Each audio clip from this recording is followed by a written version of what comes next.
Okay, no ceilings, motherfucker, good morning. Dick in your mouth while you yawning. I'm going in. Gutter why they started me. If you just joining in, if you can hear me, just give me a thumbs up and let me know you hear me. All right, perfect. Waiting on Montana to jump in. So I might check. Shell, what's good, brother? Good. All right, we're just waiting for Montana to jump in and we'll get to it.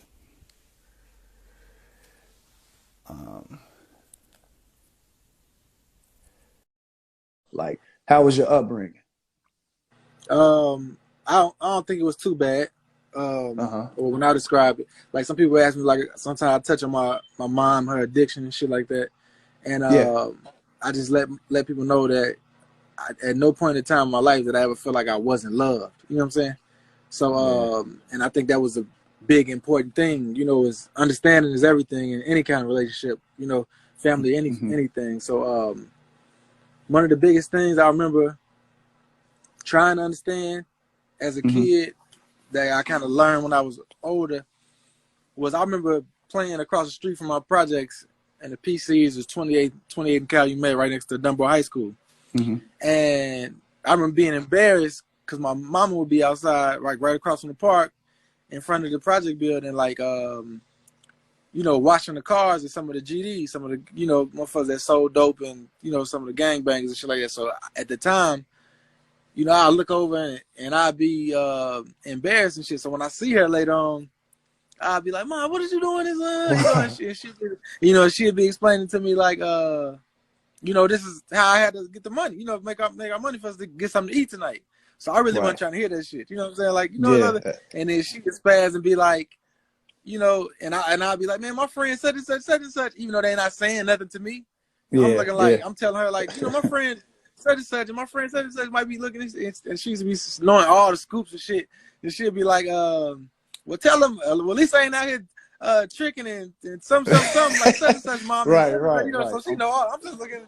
So you know, I'm young and I'm just looking like. So later on, I wasn't thinking like, yeah, she could have went that route. You know what I'm saying? But she didn't. Like she always had enough sense. I got a line on one of my songs called what the fuck is the song called? Oh, Who I Am, featuring Tally. And I said, you know, young nigga living straight out of Section 8. And I said, my mom was high, but she always had sense to never put her second place. You know, so it was like one of the biggest times of one of the funnest times of my life in the project was a summer. She stayed sober the whole fucking summer. You know what I'm saying? So this was like a level of her that I'd never seen. You know, like she was clean. She was out here selling crack instead of doing the shit. You know what I'm saying? So I remember her running into her throughout the days. You know, and she hit a nigga off with $5, and I'm happy. Go straight to the candy lady. You know what I'm saying? Yes, and then it was like all the whole summer, like the week before school started, she fucked back up. You know what I'm saying? So I'm like, damn. I remember crying like, man, why did you do it? You know, she told me some little bullshit story. Well, I felt like it was bullshit. And she was like, I was just trying to stay woke. You know, she was like, I was asleep because she was right in front of the building with the niggas. Because they always respect my mama. You know what I'm saying? Even when I was younger, they used to say.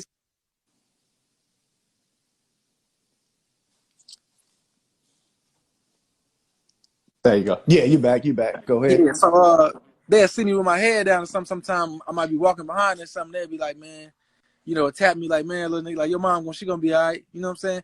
And I'll be thinking in my head, like looking at it like, nigga, you might be the one selling to this shit. You know what I'm saying? But it would be like one or two that'll take the time out to pull me to the side and tell me some shit like that. You know what I'm saying? And maybe it wasn't. This is the mentality that I had. You know what I'm saying? And like later on in life, I actually got a song that I made for that's not out yet, and it's a line that I came up with, but it's been helping me so much in life, and I feel like it'd be so helpful for other people too, as far as looking at the bright side of things. But it says, you'll see your blessings when you look at how shit could have gone. Yeah, damn. And it can apply to anything. Like it's always more bad in the world than it is good. So when certain things happen a certain way and it might not be your way, just imagine all the other ways it could have went bad. Could have went, yeah. You know what I'm saying? Then you'll see that what you do have is still a fucking blessing. even though it might not have went exactly the way you wanted it to go. You know what I'm saying? Yeah. So it's like, man, you know, motherfucker be dead. Motherfucker be in jail, such and such, such and such. You know what I'm saying? Some motherfuckers don't got their mama no more. Some people, you know what I'm saying? Certain shit like that. And that shit just so helpful and therapeutic just to, you know, you'll see your blessings when you look at how shit could have gone. And then, you know, so that's probably the toughest thing I had to really deal with growing up. Other than being broke, everybody else really fucking deal with that shit. You know, dreaming and wishing, and imagining and seeing yourself certain ways and shit like that. But I'd say that's probably the biggest thing. When I got to like 6th grade, I remember leaving and I went 2 hours away from Chicago to Peoria, Illinois. And so my dad moved there, and he was like, I went out there and it's like I'm out here in this town, so I don't got no family out here, so I'm just looking like I want to go home so bad, you know what I'm saying? And not looking to understanding his way of like this is the closest thing he could do to I'm getting my son away from the bullshit, you know what I'm saying? Certain shit like that. So me, I just want to be around my motherfucking family. So I'm out here at this town, and I'm seeing all these niggas talking as funny as fuck. Like, what was they used? They was like TV, like, you know, you watch Boys in the Hood, motherfuckers calling them busters and shit. Yeah. It was these niggas corny as fuck. Now he's talking about it's busters, totally different from the side. But what was crazy about the town was that whole city, bro, was basketball crazy. Like I never seen no shit like this in my life. Like this all y'all know. Like everything that's playing on WGCI, everything is playing on 92.3 in Chicago. Like they not up on none of that shit. So when I would go back home to Chicago and come back, I'd be like, yeah, y'all up on this, putting motherfuckers up on shit. And they like, you know. And when I do go back to the city, motherfuckers be like, man, where the fuck you been? You know, I'll be like, I'm in Peoria. They like, the fucking Peoria. Peoria. 2 hours away. So people in Chicago. You know what I'm saying? Right. You know what I'm saying? So certain shit like that. And so I was always back and forth then in high school. Well, I went to high school in Peoria, but when I was that's when I started hustling. So I would be getting my shit from the city, and I'd be bringing us traveling this shit back. So ever since high school, like 17, bro, I've been seeing big money like come and go. You know what I'm saying? Like out of state, all type of shit way before rap. And I think that was a real helpful for me too, getting that in my system and knowing the value of money, because most people don't really know money until they run through it and fuck it up one good time first. So where they be like, damn, okay, when I get it back this time, you know, I done learned some lessons. And I think that might have played a big part in why I never chose not to sign with a record deal or them labels can never bribe me with a fucking dollar. You know what I'm saying? Right. Because you already had it and lost it, so it was already on it. Right. So it's like, and then you realize money isn't so much. Like it's motherfuckers I done seen like, oh man, or the whole paid in full shit. He said he killed his man over 14 keys, but he said that's the only thing in life I regret. Yeah, because now you don't look at 14 keys how you looked at it that day. You know what I'm saying? Yeah. Like somebody, you might have crossed your mans or any fucking thing.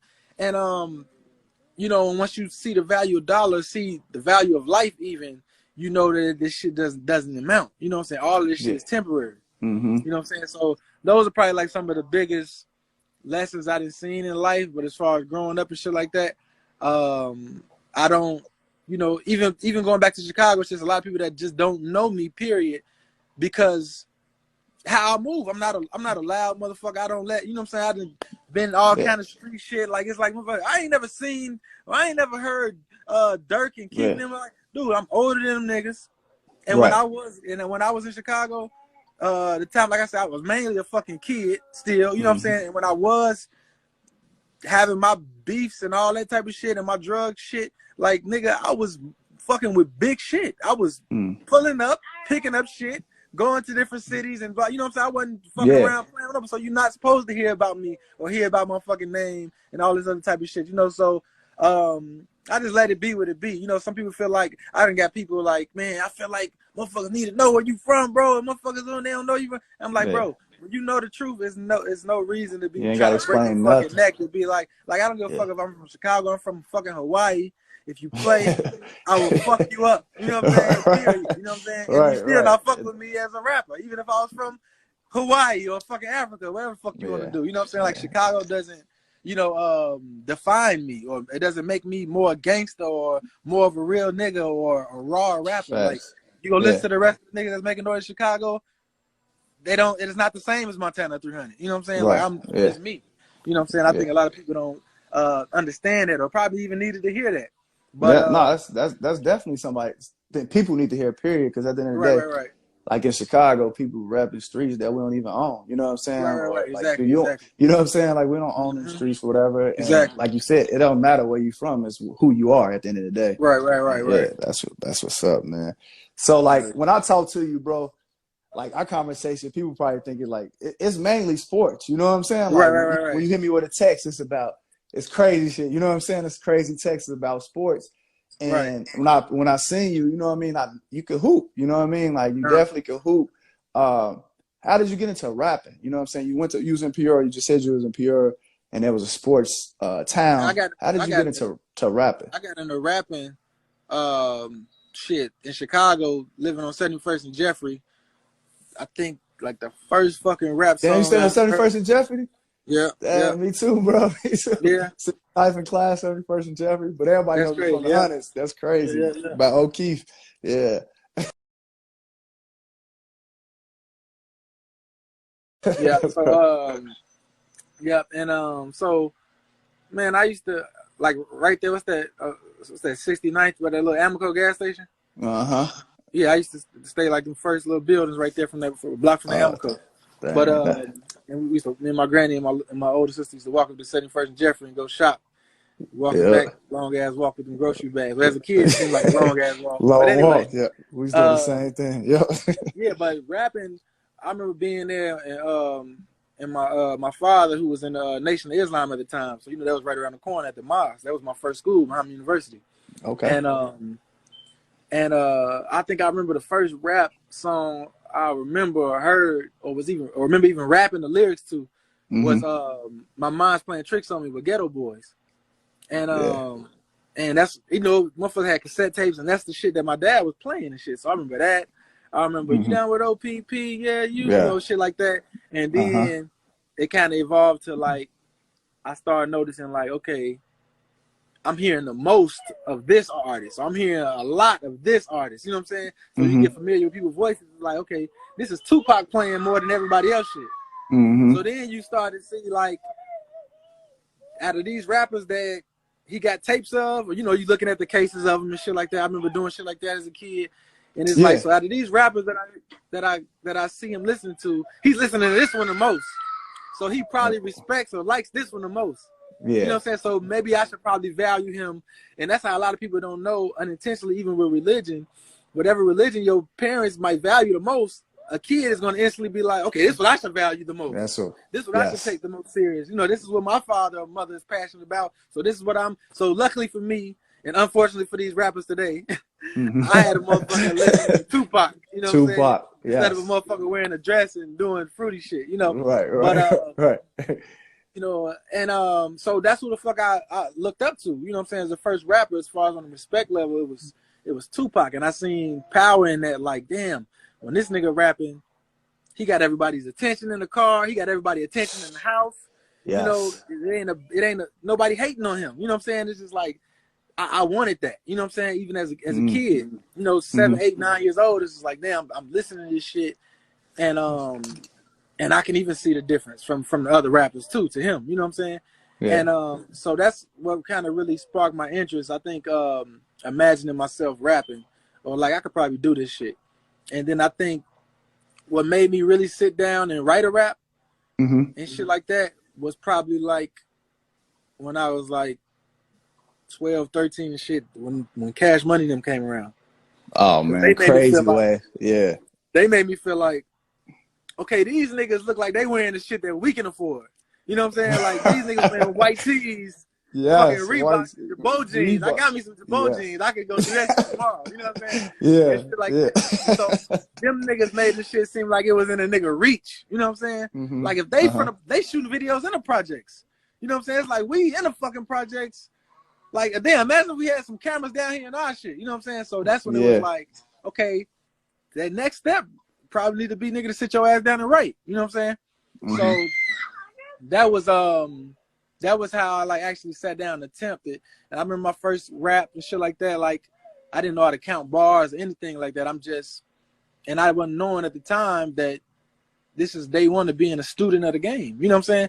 I think, personally, I think every black boy from the hood and sat down to try to write a rap in their life. Man, probably just either didn't go back to it no more, or just like, man, fuck that shit. It ain't really go how I thought it would. Yeah, it's a process. It's a process. And like I tried, I'm like, yo, ball this shit up. Right. It's over, yeah.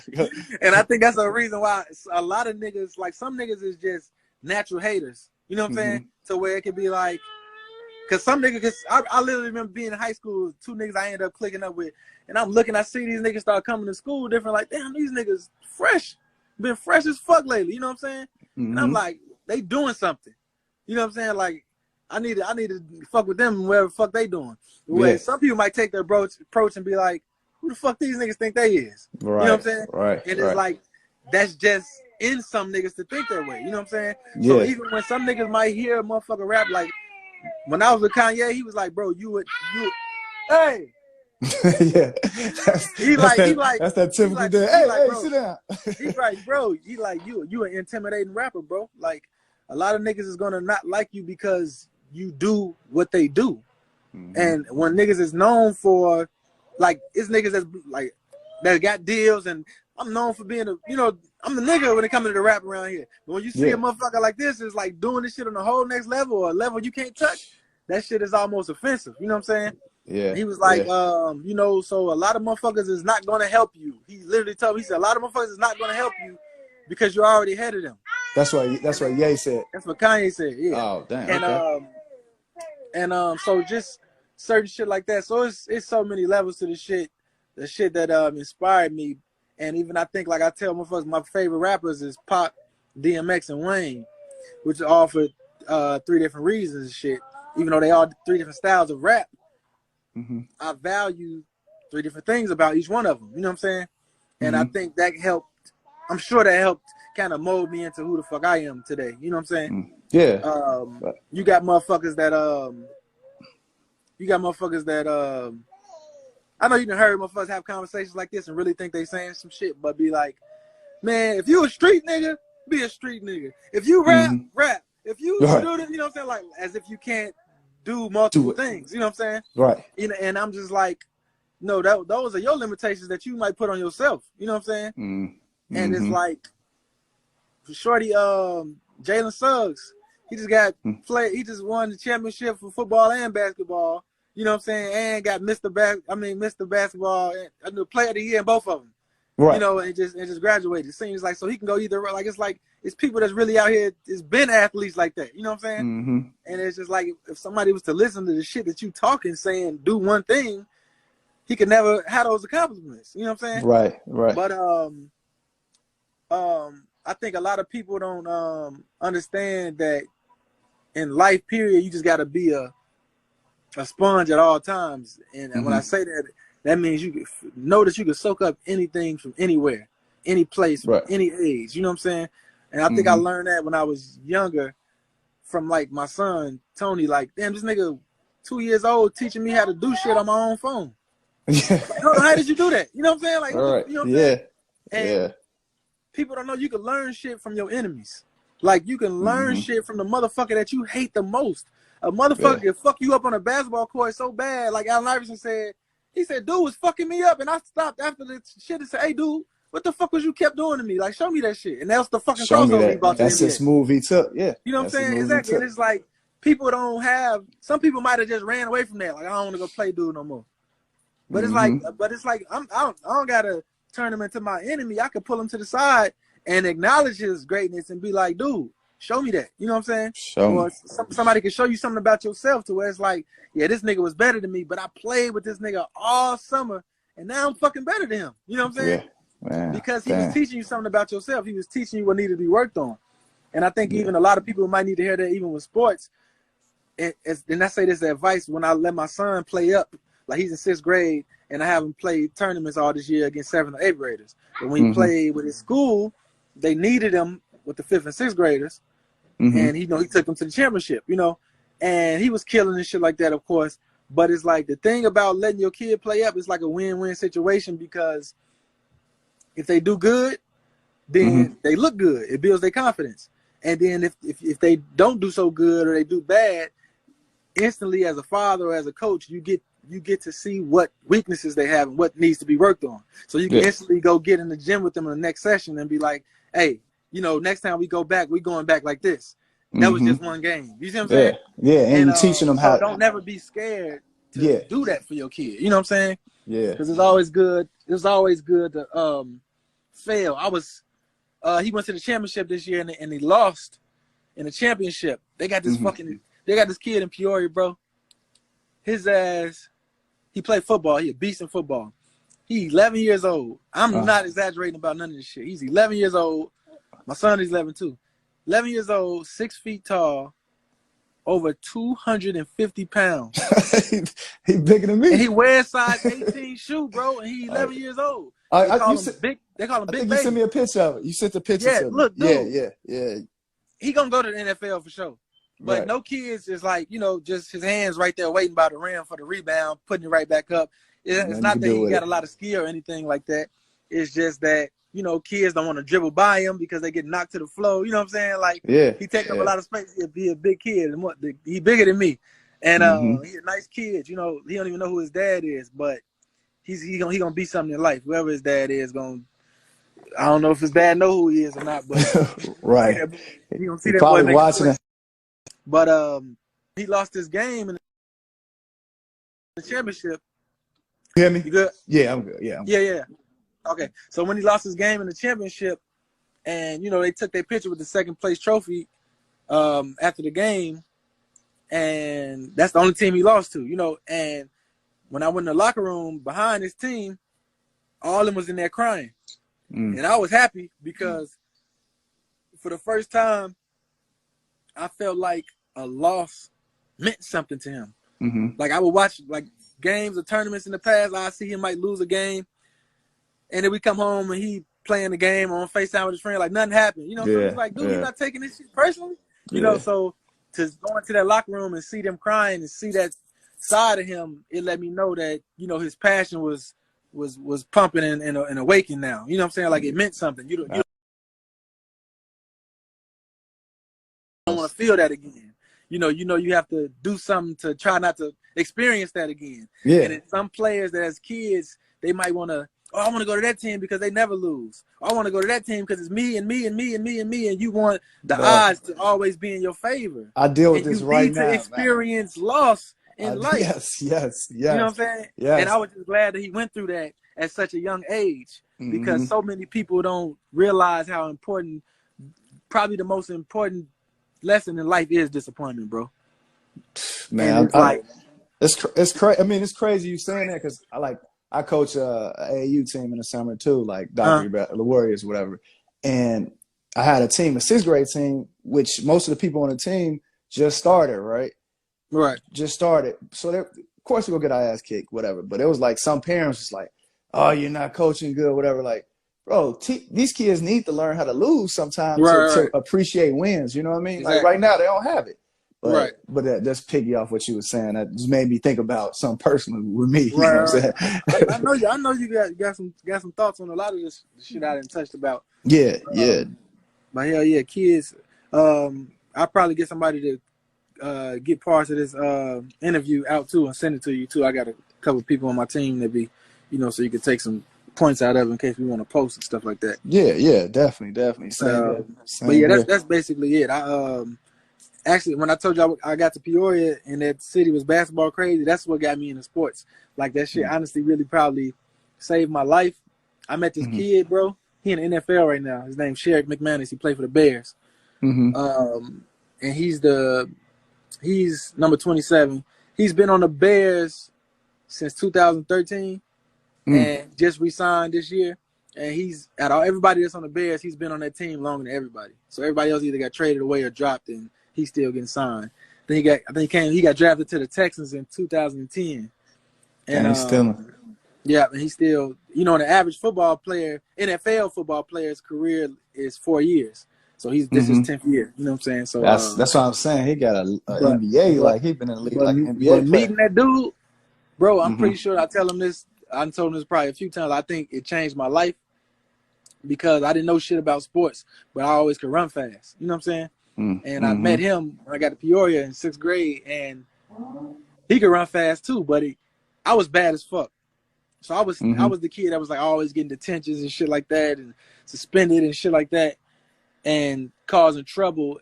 And he was a good kid. You know what I'm saying? He could run fast. He was competitive as fuck. I was competitive, but when I used to meet kids when I was in Chicago, I used to be like, "Hey, what's up? My name's Tony. You want to race?" You know what I'm saying? Like that's all I wanted to run. You know, y'all want to go do something to get chased? Throw a stick in traffic and get chased, or beat on somebody's door and run, and you know, just shit like that. Just all to run. That was, you know, the Project Kids life, because it wasn't a lot of sports around for us. You know what I'm saying? There wasn't a lot of teams and activities. Like some kids in the hood don't get to play sports until they get to high school. You know what I'm saying? And but meeting him, it was like hanging out with him every day. He was doing that shit to me, like crossing the fuck out of me. I'm like, what the fuck is this nigga doing to me? You know what I'm saying? Like, that's the first time I was guarding a motherfucker that was doing a hezzy, and I didn't know what the fuck it was. You know what I'm saying? And I'm jumping as high as I fucking can. You know what I'm saying? Just certain shit like that. But I didn't know at the time that this is making me better. You know what I'm saying? And this is getting me better with basketball and shit like that, and giving me some discipline, because I have to catch on to this after witnessing it for so fucking long. You know? And he was all around. You know, he had been playing basketball, football, and running track since he was like 6 years old. You know what I'm saying? So to me, it's not far-fetched when you see a person like that go to the NFL. You know what I'm saying? And it's like, I'm like, damn, even though he's a cornerback and he can tackle so good, I feel like his tackling is almost like a curse with a blessing, because I feel like if you take away his tackling, he'd be in the NFL for some type of offense. You see what I'm saying? Like, I think he still got the record at Western for the most interceptions in the game or some shit. You know what I'm saying? So his defense and his reflexes and his jumping ability is like crazy. Like, he was dunking when we was in 8th grade, and he was only like fucking 5'5" or some shit. You know what I'm saying? And I think now he's like 6 feet. But you know how they had the rookies always be weak as hell when they first get on Madden? Or the rookies be weak as fuck when they first get on 2K? I remember they had in the newspaper, he was on Madden for the first time his rookie year,